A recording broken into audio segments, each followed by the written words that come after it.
الفوز مبارك للأم الجزروية الدوري الرديف، شيء مبشر يعني صراحة. الحمد لله. طبعا اول شيء الف مبارك للام الجزرويه والجماهير الجزرويه، اهداء للشباب اللي كانت مصابين من اول بطوله وما قدرت تكمل مع الشباب، اهداء للكابتن موفق ابو المجد اللي للاسف امبارح صابته خلال احدى المباريات وعكه صحيه. الحمد لله على كل شيء، هذا انجاز يحسب للاداره، يحسب للجماهير، يحسب للاعبين، يحسب للجهاز الفني. الحمد لله امور ان شاء الله مبشره بالخير في قادم الايام لفريق نادي الجزيره باذن الله. يعني بما انك كابتن ضمن الفريق الفني للجهاز الاول، اكيد متابعين معهم الشباب، ممكن يترفع بعضهم يلعب مع الفريق الاول.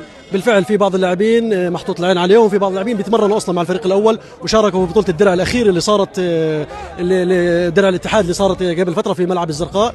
شارك بعض الاسماء وبعض اللاعبين اللي كانوا لهم مستقبل باذن الله للامام، يعني راح يكون ان شاء الله كبير، فشاركوا في البطوله باذن الله. نشوف باذن الله يعني ان شاء الله يكونوا هم اللي بيشيلوا الفريق للسنوات القادمه باذن الله ان شاء الله.